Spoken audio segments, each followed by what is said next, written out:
আসসালামু আলাইকুম, আমার কুকিং চ্যানেলে স্বাগতম সবাইকে।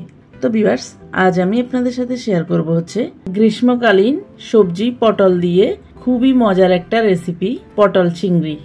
এই পটল চিংড়িটা গরম ভাত, পোলাও, ফ্রাইড রাইস সবগুলোর সাথে খেতে কিন্তু খুবই মজা লাগে। তো ভিউয়ার্স, আপনাদের সবার কাছে অনুরোধ থাকবে এই পটল চিংড়িটা বাসায় একবার হলেও রান্না করে দেখবেন। এই পটলের তরকারিটা রান্না করার পর যে কেউ পছন্দ করবে।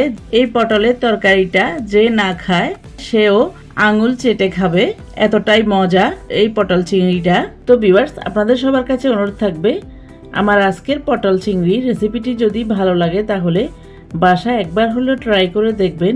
আর রেসিপিটি যদি ভালো লাগে তাহলে আমার চ্যানেলকে সাবস্ক্রাইব করে শুরু থেকে শেষ পর্যন্ত আমার রেসিপির সাথে থাকার অনুরোধ রইল। তো ভিউয়ার্স, চলুন দেখে নেওয়া যাক কিভাবে আমরা পটল চিংড়িটা তৈরি করব। পটল চিংড়ি তৈরি করার জন্য আমি এখানে নিয়ে নিয়েছি হাফ কেজি পরিমাণ পটলটাকে আমি প্রথমে ভালো করে ধুয়ে নিয়েছি অফ স্কিনে। এরপর আমি পটলটাকে একটা ছুরি দিয়ে পটলের দুমাথা কেটে নিয়ে একটা পটেটো পিলারের সাহায্যে পটলের খোসাগুলোকে ছাড়িয়ে নেব। ভালো করে লক্ষ্য করলে বুঝতে পারবেন কিভাবে আমি পটলের খোসাগুলোকে ছাড়িয়ে নিচ্ছি। পটলের একটা অংশ খোসা আমি ফেলে দিচ্ছি, আর একটু অংশ রেখে দিচ্ছি। এভাবে করে আমি পটলের খোসাটাকে ছাড়িয়ে নিচ্ছি। এভাবে করে পটলের খোসাটা ছাড়িয়ে নিলে পটলটা দেখতেও সুন্দর লাগে, আর এভাবে অল্প অল্প করে খোসাটা রেখে দিলে পটলটা রান্না করার পরও চুপসে যাবে না। একদম রান্না করার পরও পটলটা দেখতে খুবই সুন্দর লাগবে। তো ভিউয়ার্স, দেখতে পাচ্ছেন কথা বলতে বলতে আমি পটলগুলোকে কেটে নিয়েছি।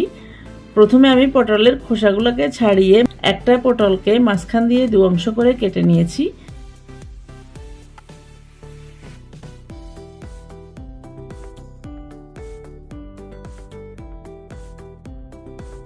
এরপর আমি পটলগুলোকে একটা মিক্সিং বলে নিয়ে নিয়েছি। এরপর আমি নিয়ে নিয়েছি 3টা আলু। আলুর খোসাটাকে আমি অফ স্কিনে ছাড়িয়ে নিয়েছি। এখানে আমি মাঝারি সাইজের 3টা আলু নিয়েছি। এরপর আলুটাকেও আমি চৌকো করে কেটে নেব। তো ভিউয়ার্স, দেখে নিচ্ছে বুঝতে পারছেন আলুগুলাকে আমি কোন সাইজে কেটে নিচ্ছি। একটা আলুকে আমি 8 অংশ করে কেটে নিয়েছি।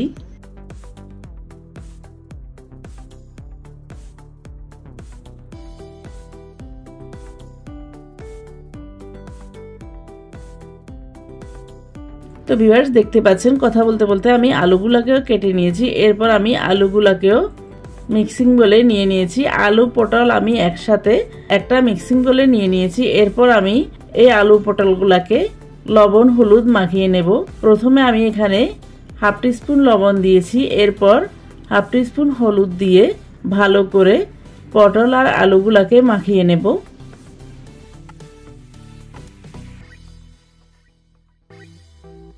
তো ভিউয়ার্স, দেখতে পাচ্ছেন প্রথমে আমি হাত দিয়ে আলু আর পটলটাকে মেখে নিয়ে এরপর উল্টিয়ে পাল্টিয়ে ভালো করে মেখে নিচ্ছি।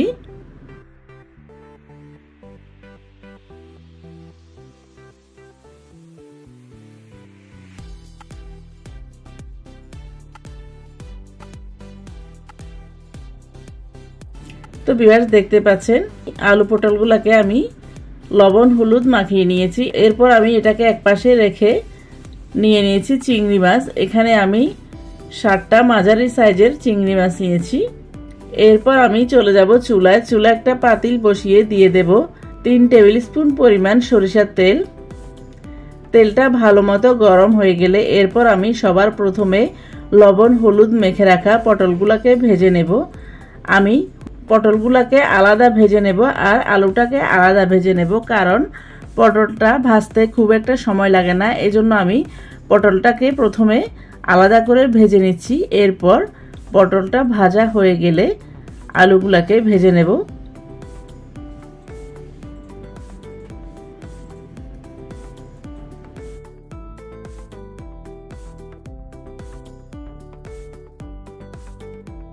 তো ভিউয়ার্স, দেখতে পাচ্ছেন পটলগুলোকে আমি ভেজে নিয়েছি। শুধু এপিট ওপিট উল্টিয়ে নিয়ে কালারটা চেঞ্জ হয়ে আসলে পটলটাকে আমি একটা স্ট্রেনারের সাহায্যে উঠিয়ে নেব।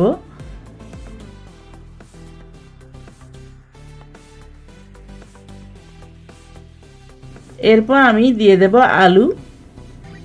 আলুটাকেও আমি লালচে টাইপ করে ভেজে নেব। আলুটা সেদ্ধ হতে একটু সময় লাগে, এজন্য আমি আলু পটল আলাদা আলাদা করে ভেজে নিচ্ছি। তো ভিউয়ার্স দেখতে পাচ্ছেন আলুটাকে আমি দিয়ে কিছুক্ষণ নেড়ে চেড়ে আলুটাকেও লালচে টাইপ করে ভেজে নেব। তো ভিউয়ার্স দেখতে পাচ্ছেন আলুটাও আমার ভাজা হয়ে গেছে লালচে টাইপ করে। এরপর আলুটাকে আমি একটা স্ট্রেনারের সাহায্যে উঠিয়ে যে পাত্রে আমি ভেজে নেওয়া পটলটা নিয়েছি ওই পাত্রে রেখে দেব। এরপর আমি অফ স্ক্রিনে চিংড়ি মাছটাকে লবণ হলুদ মাখিয়ে নিয়েছি, ঠিক যেমন আলু পটল মেখে নিয়েছি লবণ হলুদ দিয়ে, ওইভাবে করে আমি চিংড়ি মাছটাকেও অফ স্ক্রিনে মেখে নিয়েছি। এরপর আমি চিংড়ি মাছটাকে একটু নেড়ে চেড়ে লালচে টাইপ করে ভেজে নেব। চিংড়ি মাছটা খুব বেশি ভাজতে যাবেন না, তাহলে কিন্তু চিংড়ি মাছটা রাবারি টাইপ হয়ে যাবে। শুধু এপিট ওপিট উল্টিয়ে নিয়ে একটু লালচে টাইপ হয়ে এলে আমি চিংড়ি মাছগুলোকে উঠিয়ে নিয়ে যে পাত্রে আমি আলু পটল রেখেছি ওই পাত্রে চিংড়ি মাছগুলোকে উঠিয়ে নেব।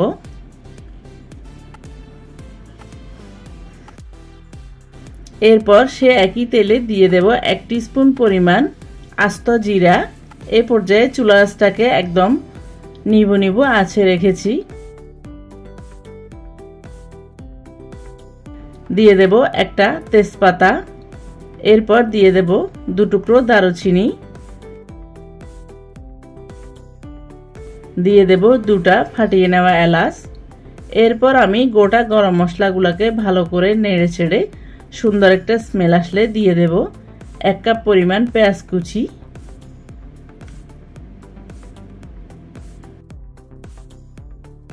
এরপর পেঁয়াজ কুচিটা দিয়ে আমি কিছুক্ষণ নেড়ে চেড়ে পেঁয়াজ কুচিটাকে একটু সফট করে ভেজে নেব।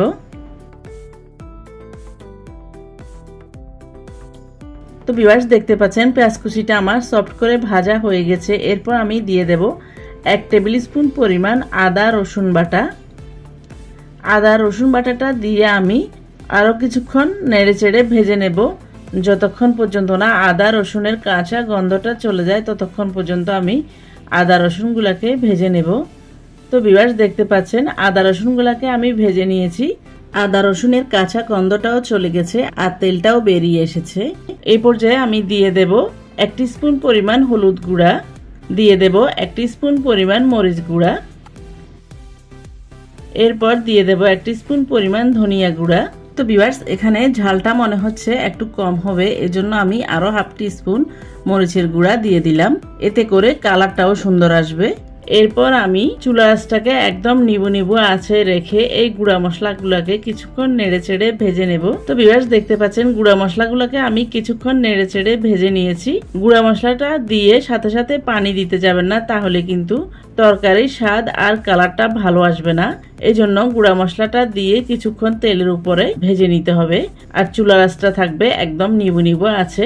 তো ভিউয়ার্স দেখতে পাচ্ছেন আমি গুঁড়া মশলাটাকে কিছুক্ষণ নেড়ে চেড়ে ভেজে নিয়েছি আর এই পর্যায়ে দিয়ে দেব আগে থেকে ব্লেন্ড করে নেওয়া টমেটো পিউরি। এখানে আমি 3টা মাঝারি সাইজের টমেটোকে ব্লেন্ড করে পিউরি করে নিয়েছি। তো ভিউয়ার্স কথা বলতে বলতে এই ফাঁকে আমি দিয়ে দিয়েছি স্বাদ মতো লবণ। এরপর আমি টমেটো পিউরিটা দিয়ে গুঁড়া মশলাগুলোর সাথে টমেটো পিউরিটাকে নেড়ে চেড়ে টমেটো পিউরির পানিটাকে শুকিয়ে নেব। তো ভিউয়ার্স দেখতে পাচ্ছেন টমেটো পিউরির পানিটা শুকিয়ে এসেছে আর তেলটাও বেরিয়ে এসেছে। এ পর্যায়ে আমি দিয়ে দেব 3 থেকে 4 টেবিল স্পুন পরিমাণ নারিকেল বাটা। এই নারিকেল বাটাটা দিয়ে আমি মশলাগুলোকে নারিকেল বাটার সাথে কিছুক্ষণ নেড়ে চেড়ে ভেজে নেব, যতক্ষণ পর্যন্ত না মশলা থেকে তেলটা বেরিয়ে আসে ততক্ষণ পর্যন্ত আমি মশলাগুলোকে নেড়ে চেড়ে ভেজে নেব।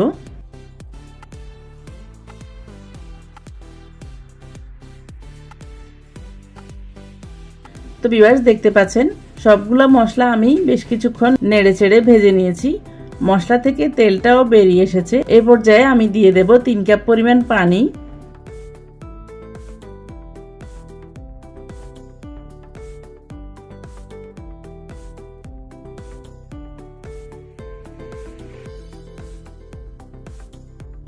পানিটা দিয়ে আমি মশলাগুলোকে নেড়ে চেড়ে পানির সাথে মিক্স করে নেব। এরপর আমি ঢেকে দিয়ে ঝোলটা ফুটে ওঠার জন্য অপেক্ষা করব।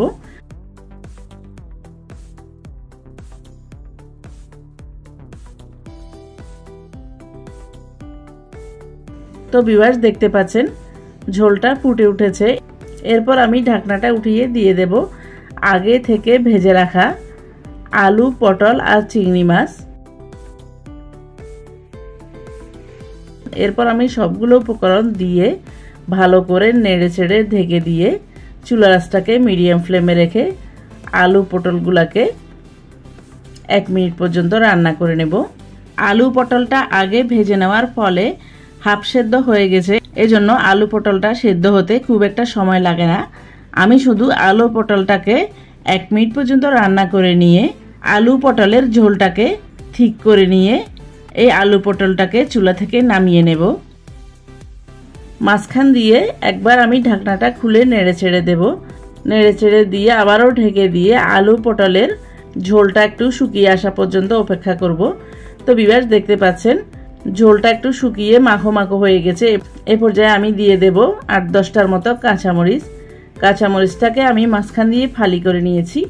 এ পর্যায়ে আমি দিয়ে দেব 1 টেবিল স্পুন পরিমাণ ঘি। সবশেষে এই ঘিটা দিলে এই পটল চিংড়িটা খেতে কিন্তু খুবই মজা লাগে, একদম মুখে লেগে থাকার মতো স্বাদ হয়। এরপর আমি ঢেকে দিয়ে আরও 4-5 সেকেন্ডের মতো রেখে চুলা থেকে নামিয়ে নেব। তো ভিউয়ার্স দেখতে পাচ্ছেন কত সহজে আমাদের পটল চিংড়ি তৈরি হয়ে গেল, খুবই কম সময়ে, কম মশলায় আর কম উপকরণে। দেখতে পাচ্ছেন এই পটল চিংড়িটা দেখতে কতটা কালারফুল হয়েছে আর কতটা লোভনীয় হয়েছে।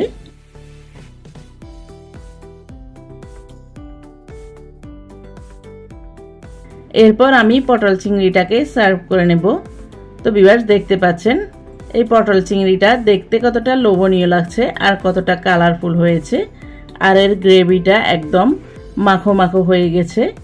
তো ভিউয়ার্স আপনাদের সবার কাছে অনুরোধ থাকবে আমার আজকের এই পটল চিংড়ি রেসিপিটি যদি ভালো লাগে তাহলে বাসায় একবার হলেও ট্রাই করে দেখবেন। আর পটল চিংড়ি রেসিপিটি যদি ট্রাই করেন তাহলে এর ফিডব্যাকটা অবশ্যই একবার জানাবেন কেমন হয়েছে। আর কোনো নতুন রেসিপি পেতে চাইলে আমার চ্যানেলে কমেন্ট বক্সে কমেন্ট করে জানাবেন, আমি আপনাদের সাথে অবশ্যই শেয়ার করার চেষ্টা করব। তো ভিউয়ার্স আবারও আমার রেসিপিটি ট্রাই করার অনুরোধ জানিয়ে আমার চ্যানেলকে লাইক, কমেন্ট, শেয়ার ও সাবস্ক্রাইব করার অনুরোধ জানিয়ে আজকের মতো এখানে বিদায় নিচ্ছি। আবার দেখা হবে নতুন কোনো ভিডিওতে নতুন কোনো রেসিপি নিয়ে। সে পর্যন্ত সবাইকে আসসালামু আলাইকুম, আল্লাহ হাফেজ।